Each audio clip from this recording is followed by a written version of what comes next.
Buenas tardes, mi nombre es Esteban Lingeri. Este es el octavo viaje de Escarabajo Cósmico y fuimos a visitar a Andrea Pérez Simondini a la ciudad de Victoria, provincia de Entre Ríos.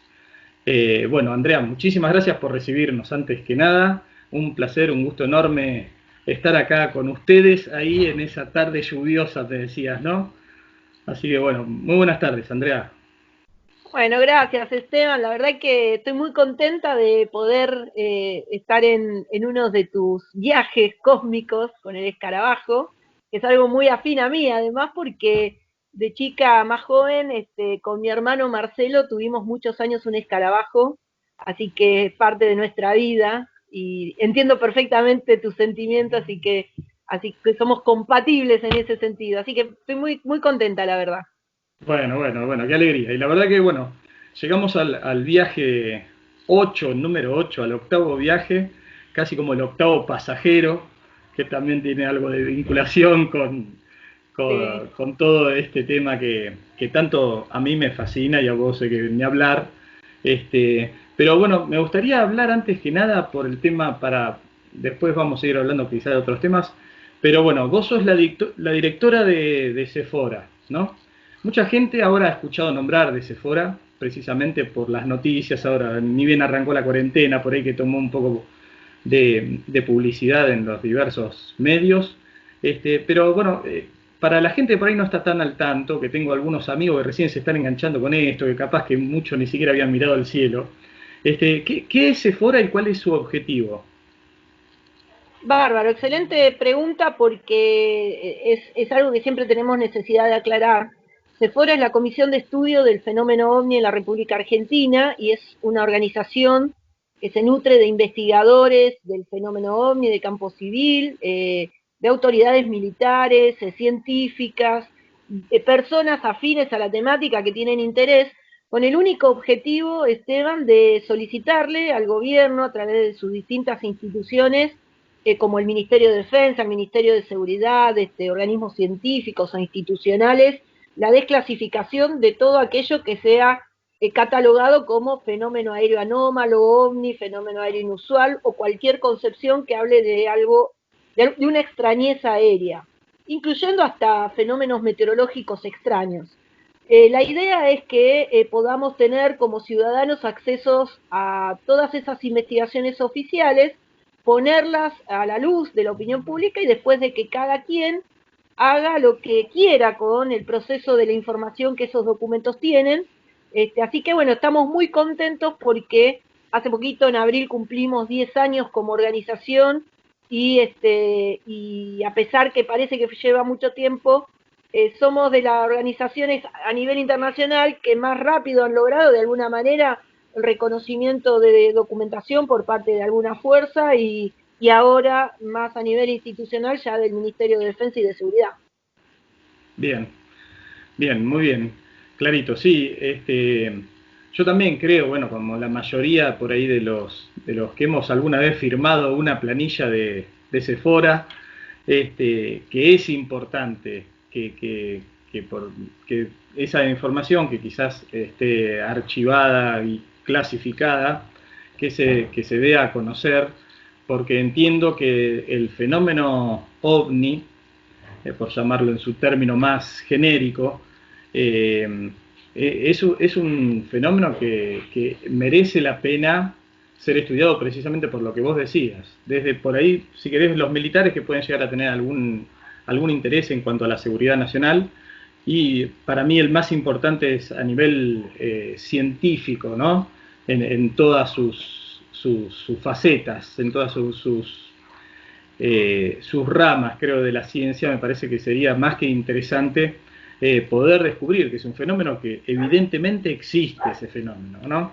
No es habladuría, puede haber por supuesto muchísimos casos, una enorme cantidad de casos donde hay confusiones a lo que vos decís, a fenómenos naturales o fenómenos explicables. El tema que precisamente le interesa a Sephora, no solo a Sephora, ¿no? Sephora por ahí es la que pide que desclasifiquen, pero el tema que nos interesa a absolutamente todos los que tenemos esa inquietud es el fenómeno aéreo anómalo o el ovni, ¿no? Ahora, si tenemos que, ya hablando por ahí un poquito de lo que es el ovni, ¿no? Hay muchas hipótesis que al menos intentarían explicarlo, ¿no?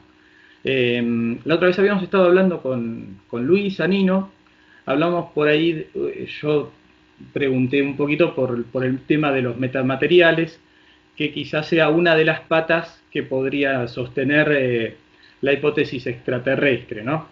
Junto con otras tantas patitas que tiene la hipótesis extraterrestre. También obviamente está la hipótesis de los viajeros del tiempo, de interdimensionales, de por ahí tecnología hiper avanzada y desconocida, qué sé yo.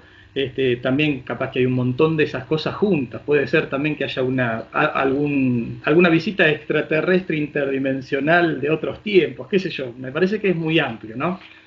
Pero por ahí, de las pruebas que nosotros podemos llegar a tener o considerar como elementos de prueba de la hipótesis extraterrestre, que no sé por qué pienso que a vos es una de las que más te cuaja en el fenómeno ovni. Vos has estudiado por ahí hasta el cansancio la mutilación de ganado, ¿no?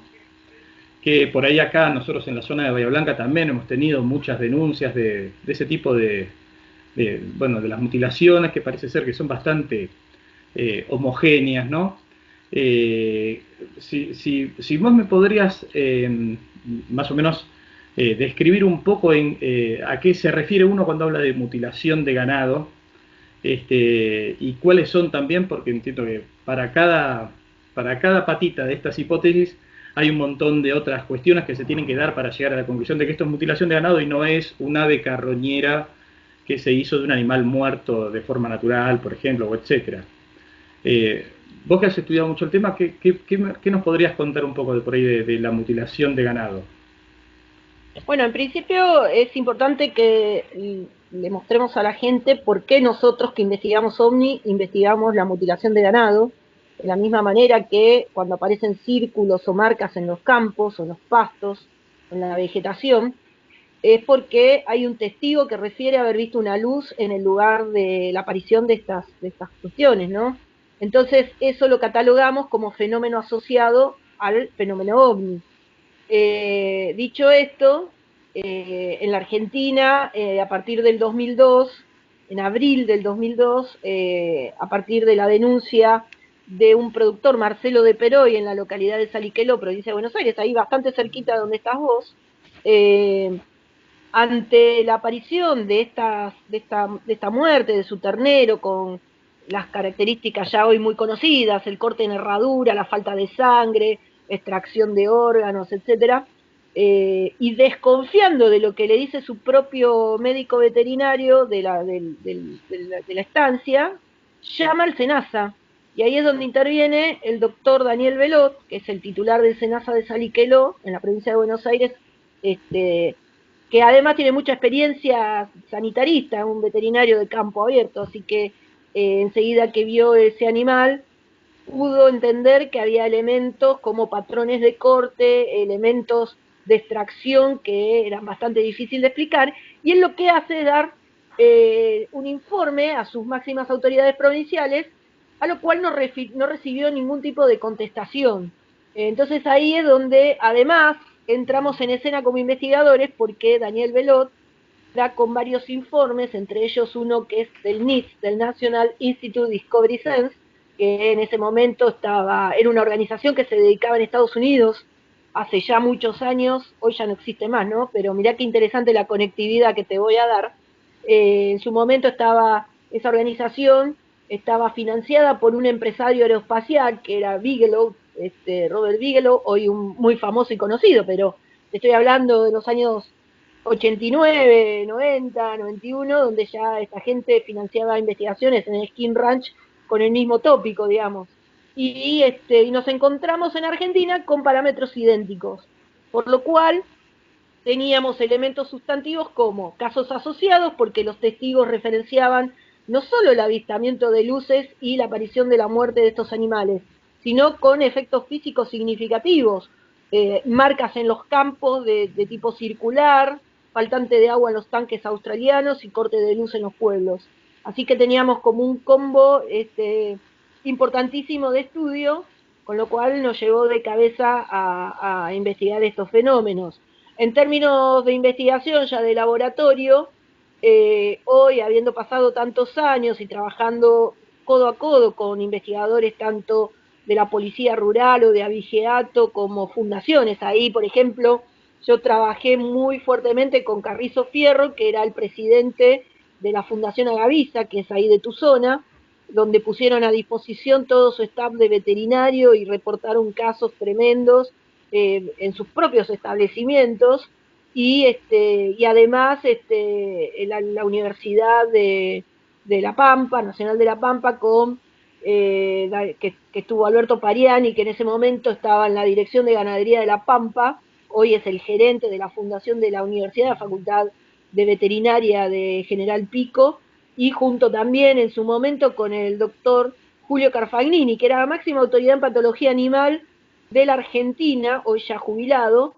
que en su momento desde la Facultad de Veterinaria de la UBA nos asistió con los primeros casos en análisis e investigación de laboratorio, donde contundentemente nos hablaban de un corte neto, deshidratación de tejido, bueno, y una serie de detalles que después para nosotros fueron fundamentales porque lo incorporamos al protocolo. Y a partir de ahí, hasta el día de hoy, nos focalizamos solo y exclusivamente ya a los casos que revisten protocolo y que son asociados con el avistamiento del uso. Claro, bien, clarísimo, porque viste que por ahí, bueno, siempre la explicación oficial es la que deja a todos como un poquito eh, insatisfechos, por decirlo de alguna manera. Una vez yo hablando con un muchacho amigo que es veterinario y que trabaja en Senasa, obviamente le pregunté, y él me decía que una vez lo habían llamado, ahí él estaba dando vueltas por un campo, controlando los animales, y ahí un peón del campo lo llamó para que precisamente vaya a ver un animal muerto que estaba ahí, que me dice cumplía con todos los requisitos, por lo menos a simple vista, viste, de lo que vos decís, del corte en la quijada, del corte de las ubres, la desaparición de ahí de la parte del ano, etcétera, ¿no? Lo que él le llamó mucho la atención, pero él decía, la noche anterior hubo una helada, entonces no se podría descartar a prima facie, ¿no? De que haya sido un zorro o algún animal carroñero, no necesariamente el ratón hocicudo, sino cualquier otro animal que por ahí comen como el tejido está congelado y qué sé yo. Se quedó igualmente sorprendido. Él trató de dar la explicación más racional y más a mano seguramente que tendría. Y es Pero correcto, es lo que tiene que hacer, es correcto. no, eso seguro. Después yo lo pinché un poquito más para que me tire algo más, pero no, lo dejó ahí. Pero bueno, también entonces es donde uno entra a dudar, decís, bueno, pero ¿se da solamente la mutilación de ganado, como sostiene por ahí, en este caso, este veterinario, de que es en las noches de heladas, donde por ahí podría llegar a justificar, desde el punto de vista del veterinario, que los cortes sean bastante simétricos y que por ahí también se dan, digamos, con otras temperaturas, en otros medios, y ni hablar también por ahí en otros países y con otros animales, ¿no? Claro. Me preguntás, sí, Te totalmente. pregunto, claro, por el Sí, tema sí, de sí. por ahí acá De dicen, hecho, sí, perdón. De hecho, en Argentina tuvimos varias especies, no solo vacunos, caprinos, equinos, porcinos, animales de granja chicos como gallinas, patos, gatos, liebres, un perro en plena ciudad de Catamarca y otro en la banda, Santiago del Estero, cabras, no, hubo para todos los gustos. claro, y también en otros climas, ¿no? No En- solamente en climas de bajo cero, digamos, o noches Bueno, muy ahí, heladas. ahí si me permitís, tocaste una variable fundamental, por eso es muy importante. Dijiste varias cosas muy importantes. Una, y que requiere observar cada caso ajustándose a protocolo, porque en lo que relevás toda esa información. Digamos, no es cierto que estadísticamente solo los casos se dieron en invierno. Hay casos y además en invierno se han dado en lugares geográficos donde las temperaturas son la primavera en cualquier lugar del país, como Formosa, Santiago del Estero, que en Santiago del Estero hubo cantidad y sigue habiéndolos al momento, sino que bueno, la gente no los denuncia. Pero el tema de la variable de temperatura tiene mucho que ver. El tema de la variable de composición del suelo tiene mucho que ver. El tema de la variable de saber en qué momento ves vivo al animal y lo encontrás muerto, o sea, el tiempo de muerte con esas heridas, es fundamental en la investigación. Por eso el protocolo que aplicamos se llama 24 horas, porque vos, animal que no viste vivo y muerto en esas circunstancias extrañas, en un lapso menor de 24 horas, son casos que tenés que descartar en términos de ahondar en la investigación porque no te sirven. No hay forma de que puedas explicar nada. Entonces, muy interesante todo lo que vos propusiste como parte de la investigación, ¿no? Claro, no, sí, sí, sí, porque por ahí es algo que siempre ha llamado la atención, que se den también esas condiciones. Lo que sí es muy importante también tener en cuenta, bueno, precisamente es el protocolo que ustedes aplican a la hora de investigar estas mutilaciones. Ahora, calculo que alguien ha ido más allá, no sé si vos también tendrás alguna opinión de cuál sería la finalidad, por qué esos órganos, por qué de esa manera. ¿Se ha investigado algo de eso? ¿Ha llegado a alguna conjetura al respecto? Sí, absolutamente, y también es una gran pregunta esa, porque el punto radica que todas estas personas o estas organizaciones, si se quieren, que interactúan entre sí, te digo, nosotros tenemos alianzas estratégicas con varias provincias, con autoridades de varias provincias para investigar la mutilación de ganado, Santa Fe, Entre Ríos, seguro, con una parte de Córdoba, de Santiago del Estero y algunas municipalidades de la provincia de Buenos Aires. ¿Por qué? Porque a veces lo que ellos no pueden hacer, nosotros los investigadores de estas cuestiones extrañas venimos muy bien, que es en términos de levantar muestras o hacer relevamiento de las zonas. La mayoría de las organizaciones no tienen ni objeto de estudio sobre el tema, ni recursos, ni logística, por lo cual nosotros seríamos los reemplazantes de todos esos conceptos. En ese marco se hizo una serie de alianzas estratégicas, se elaboró este protocolo llamado 24 horas, que llevó a que nos formemos. Por ejemplo, a mí me capacitaron tanto el doctor Pariani como el doctor Daniel Veló, Carfagnini, en cómo tomar las muestras, conservarlas, afrontar los casos, o el doctor Kravet que falleció, era la máxima autoridad de estudios de mamíferos al tipo del ratón hocicudo. Él me asistió con un protocolo para poder identificar los lugares de aparición en las zonas geográficas habitables por esta especie. Fue muy interesante todo el trabajo de formación y capacitación. Nosotros a su vez formamos y capacitamos a las personas que están afrontando en in situ los lugares. ¿Por qué? Porque la variable a vencer es llegar antes de ese lapso de 24 horas conocido vivo y muerto en estas condiciones, para tomar muestras. Entonces, cuando vos afrontas el caso, te encontrás con contrarreloj con todas estas variables y eso lleva a que tengas que tener también la inteligencia de que los actores que pueden dar respuestas, que son los profesionales de los laboratorios, los que toman las muestras, lo hagan en tiempo y forma, y por eso también se hizo esta alianza estratégica.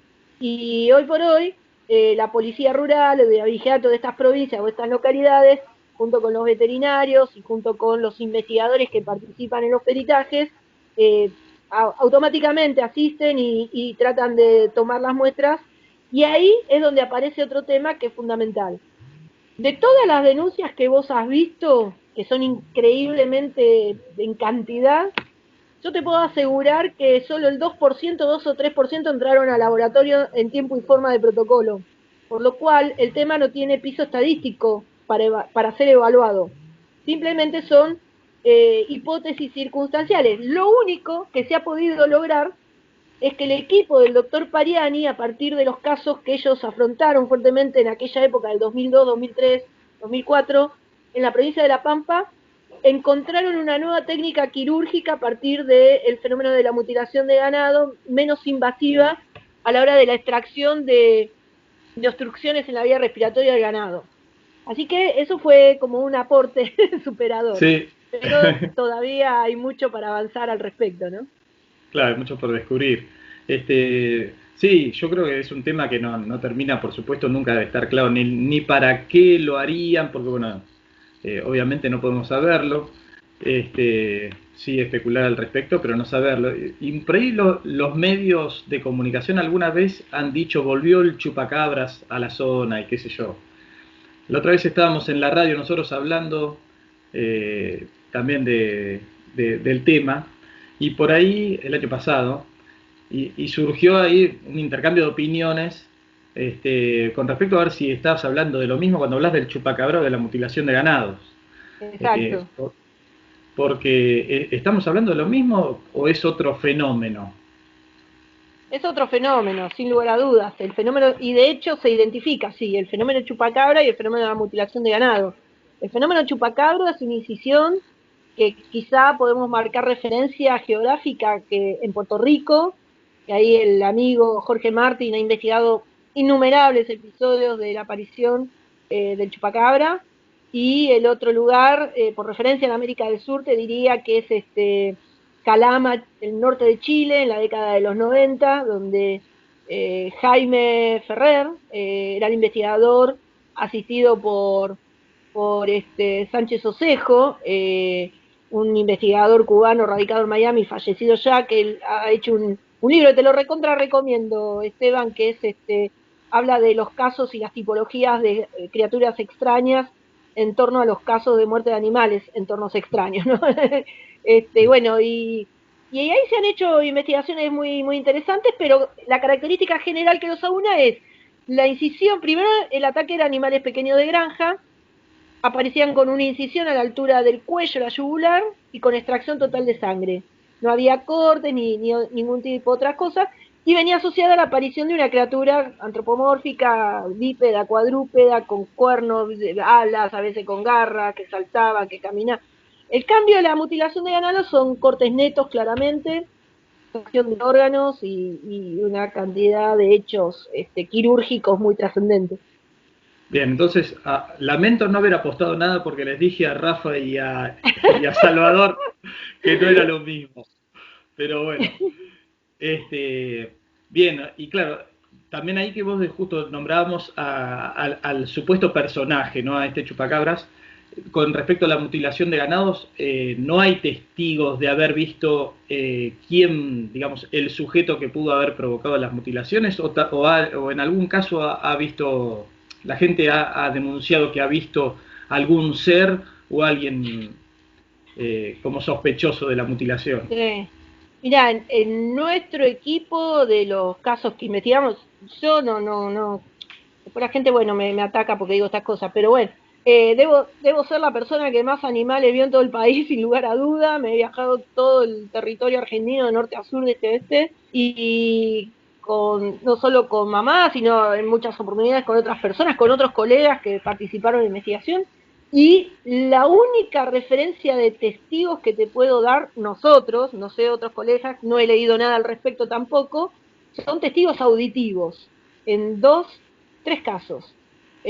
Uno en 25 de mayo, provincia de Buenos Aires, donde el testigo escuchó mugir la vaca en el aire, o sea, arriba, en la vertical, sin verla.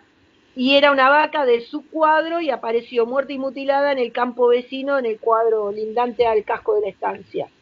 Y los otros dos casos, uno fue en San Luis, en Santo Domingo, donde también encontraron eh, una serie de terneros, más de 20 terneros el mismo día, en el mismo campo, con una especie de trepanación de cerebro en la cabeza, donde se escuchó como un chillido y nada más, no se vio nada, y en ese campo cuando llegaron encontraron los 20 cuerpos con estas condiciones. Y la otra fue en Santiago del Estero, en un lugar que se llama Brea Pozo, donde también el dueño del animal escuchaba el quejido de la vaca y la vaca apareció, que era vaca tipo cebú, era un macho, eh, y apareció al pie del árbol con toda la vertical de las ramas quebradas, muerto y mutilado, y hacía 45 minutos que lo había visto bien vivo al bicho, lo más tranquilo, en perfectas condiciones de salud, o sea, 45 minutos. que la variable tiempo sobre los 45 minutos, tenemos un caso ahí cerca de Bahía Blanca, en Médano, donde el productor llevó los animales al descanso y se retrasó un animal que empezó con un temblequeo y tardó 40 minutos en llevar los animales y volver por este retrasado, y cuando volvió ya estaba muerto y mutilado con estas heridas. Así que imagínate lo impactante de todo eso. Pero en términos de testigos, solo auditivos. Claro. Bueno, pero una vez más, como ustedes sostienen en tantos otros casos de donde donde investigan el fenómeno OVNI, el testigo es esencial para aportar los datos, ya sea como en una fotografía, en una filmación o en este caso ni hablar con el tema de la mutilación. Ahora, en estos últimos tiempos de cuarentena, ¿no? Que se ha denunciado por ahí el hum o esos sonidos, siguen allá en la zona donde están ustedes, en la provincia y en Rosario, qué sé yo, también denunciándose a las noches esos sonidos. Sí. Vos sabés que hace 48 horas exactas recibí un video. Te puedo decir que de todos los que recibí o he visto, es el más impactante por el volumen de la trompeta del apocalipsis, como la bauticé, porque me parece que ese es el observable de extrañeza. Te digo, nosotros cuando fue todas estas denuncias de sonidos, hicimos seguimiento de 7, 8 casos y logramos dar con el resultado, salvo en uno que son los de Comodoro Rivadavia, que suenan como trompetas. No sé si te das una idea de lo que me refiero de trompetas, como trompetas del apocalipsis, ¿no?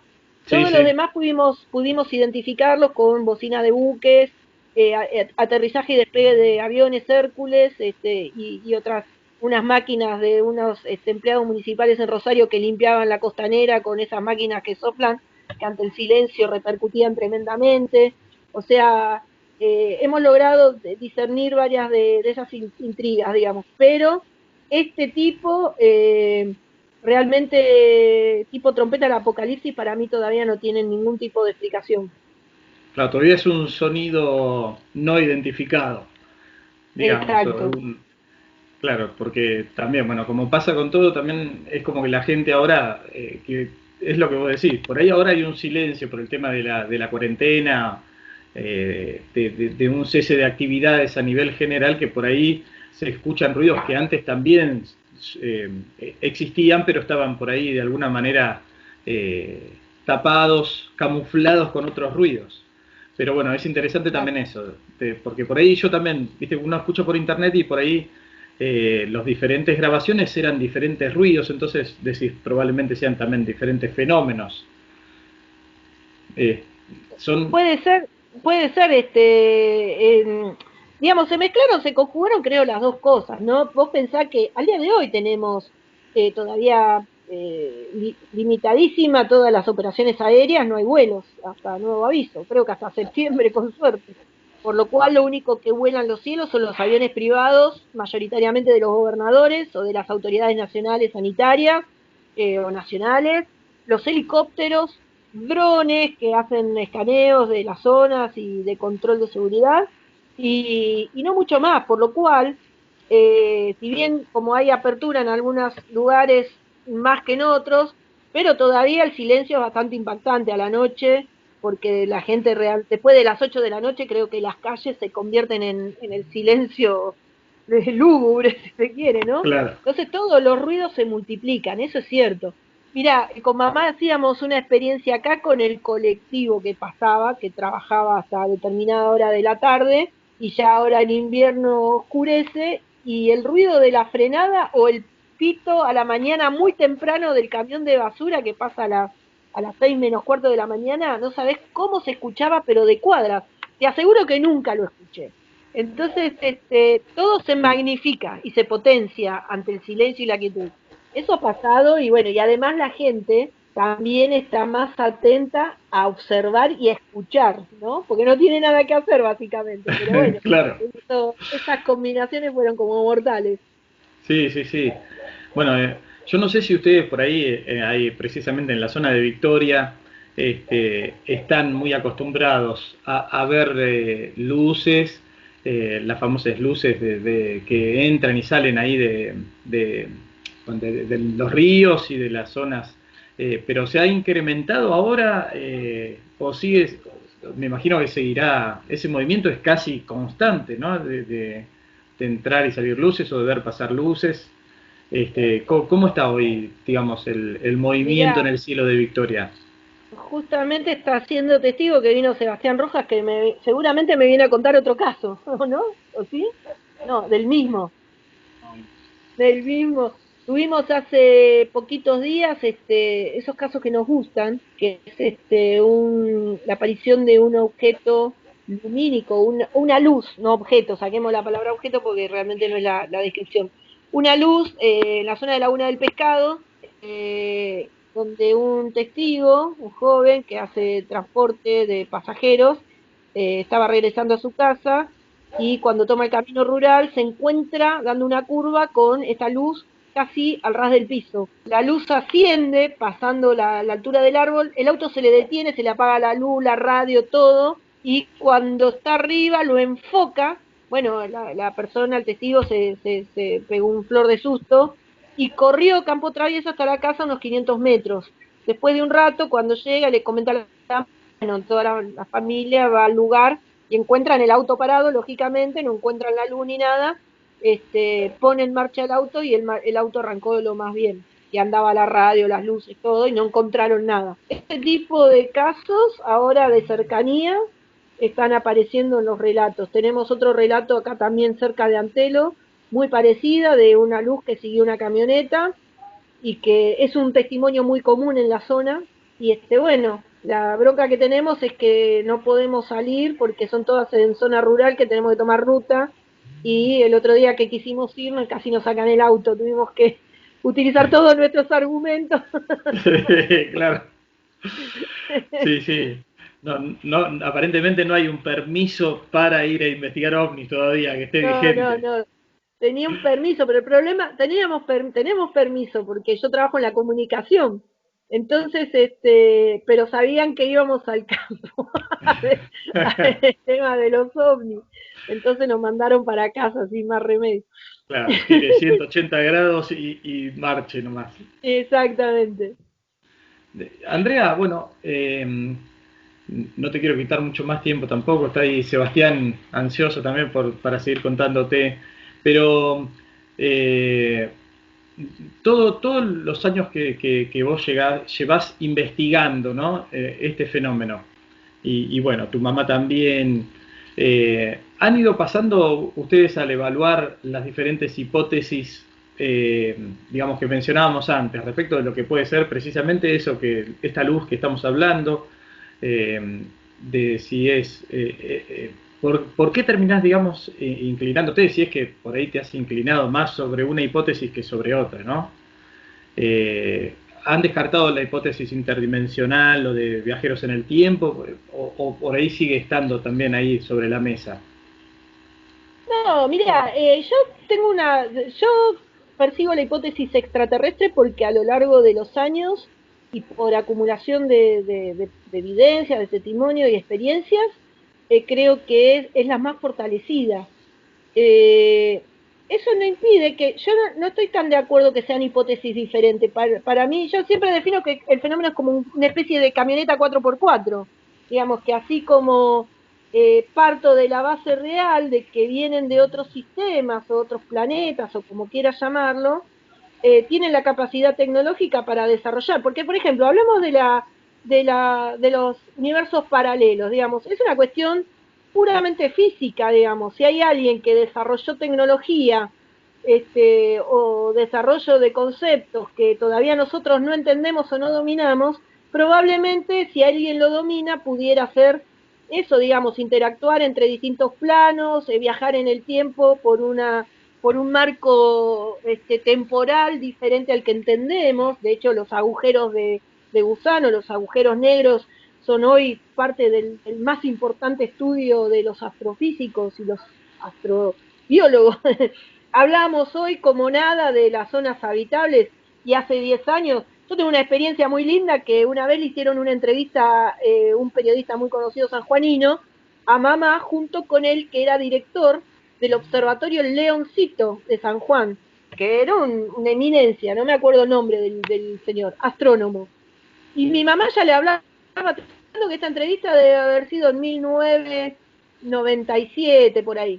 Y mi mamá ya le hablaba de zonas habitables porque a mi mamá le ejercía una especie de coaching desde hace muchos años Massimo Teodorani, que es un astrofísico que fue director del Observatorio de Bolonia y fue el director del proyecto EMBLA, que estudiaba las luces anómalas de Gesdalen. Entonces el capítulo del proyecto EMBLA fue dirigido por Massimo Teodorani, un hombre que hoy además es asesor de muchas organizaciones macro que investigan los WAPs, ¿no? A nivel internacional, en UFODATA o en el SCU, que es la coalición de investigadores, con Robert Powell a la cabeza. Estamos hablando de una persona muy experimentada. Y mi mamá ya sabía de las zonas habitables con todos los desarrollos y nuevos descubrimientos a través de Massimo Teodorani. Entonces, en esa entrevista muy simpática, le dice, usted tiene que adelantarse en sus estudios, muy suelta de cuerpo mi mamá, al director del observatorio de Leoncito, que básicamente lo sacó de quicio al punto que pensábamos que se salía del teléfono. Porque usted no está abordando el estudio de las zonas habitables, entendiendo, me acuerdo el objeto que le hacía mi mamá, que estamos hablando solo y solamente de lugares que tengan las mismas condiciones de vida como la Tierra, porque pudiera haber otras que sean diferentes y alberguen vida de otra manera y con otras características.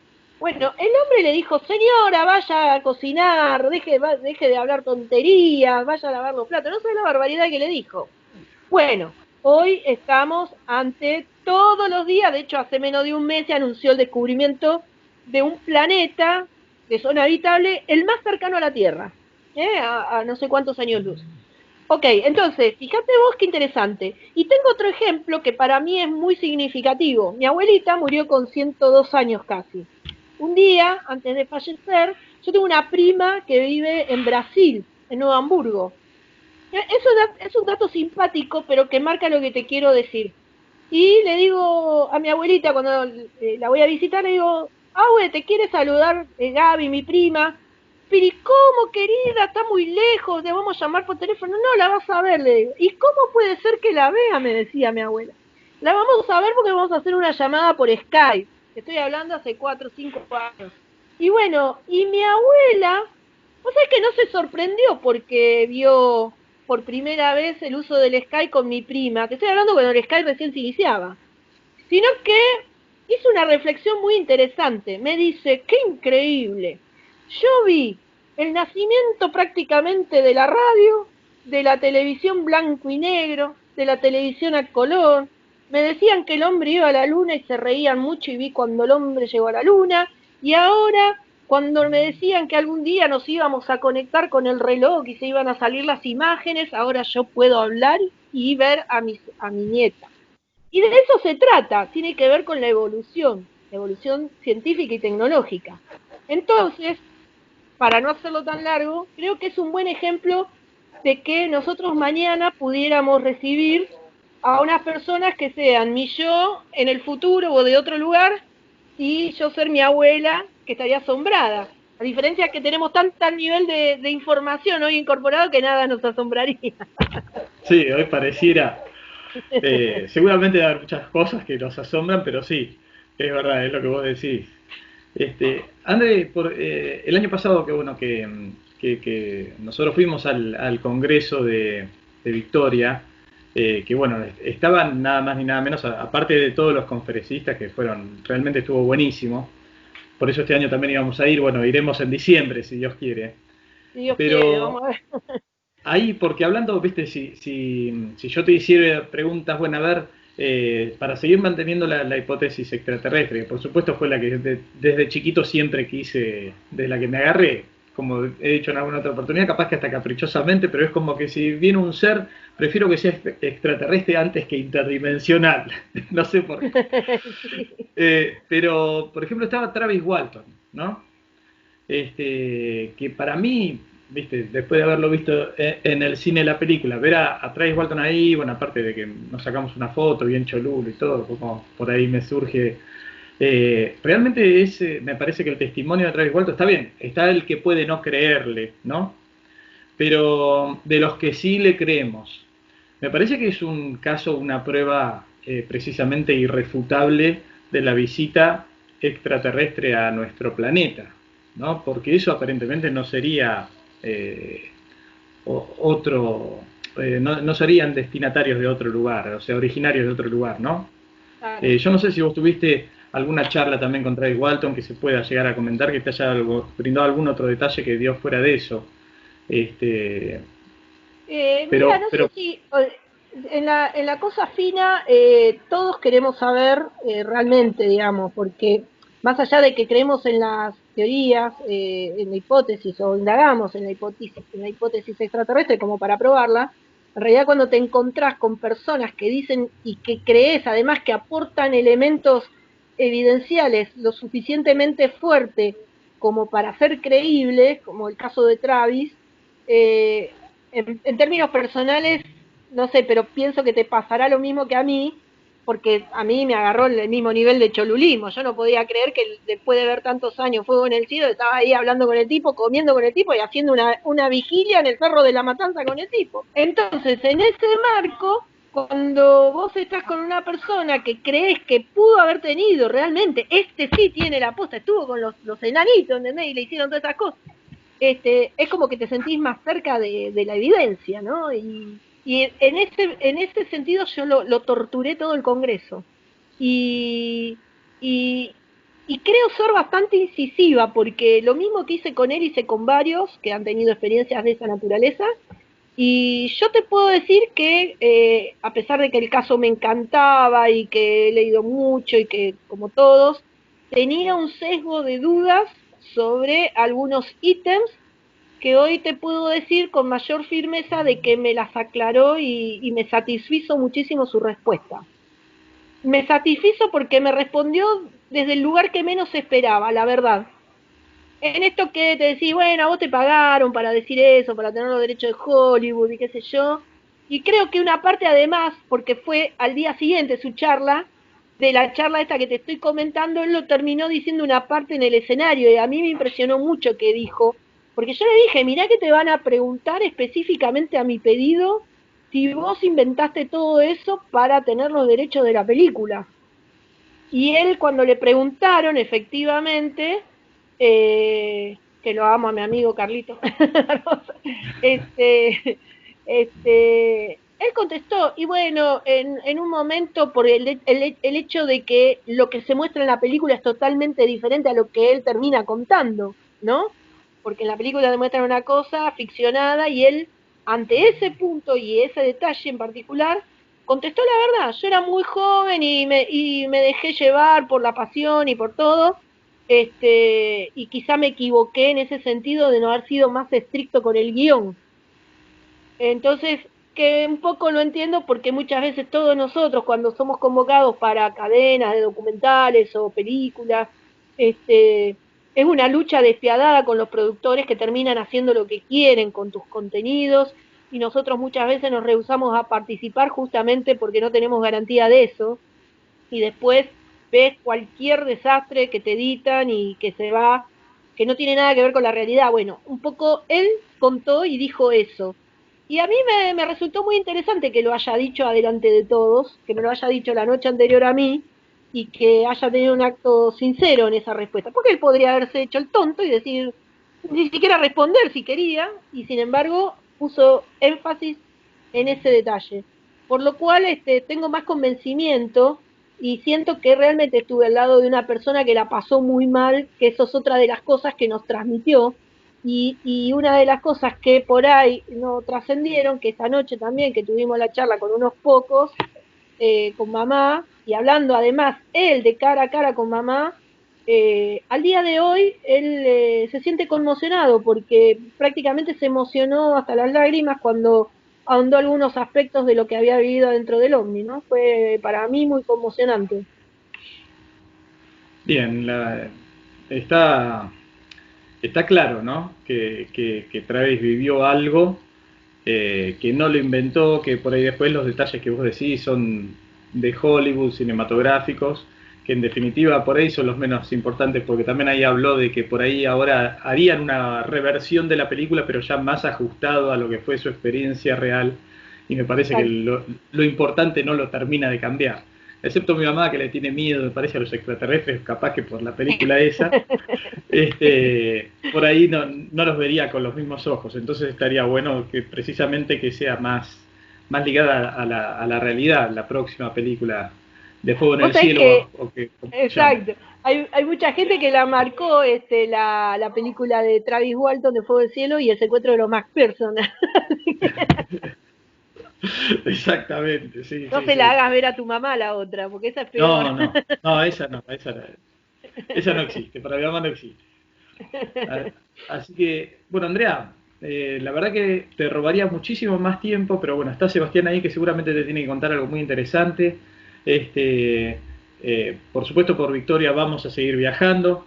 También en algún momento me gustaría charlar con Silvia también y con vos nuevamente, etcétera. Así que bueno, tenemos tiempo para seguir viajando por el cosmos con Escarabajo. Así que bueno, te agradezco infinitamente, ha sido un orgullo y un honor tremendo que seas parte de este viaje. Como les digo también, a todos los que vamos visitando los metemos en el escarabajo y continúan con nosotros todo este viaje de aprendizaje y que tan feliz me hace. Así que bueno, te mando un abrazo a vos, a Sebastián y a tu mamá, y bueno, si hay alguien más por ahí también, un abrazo enorme. Gracias. Bueno, muchas gracias Esteban.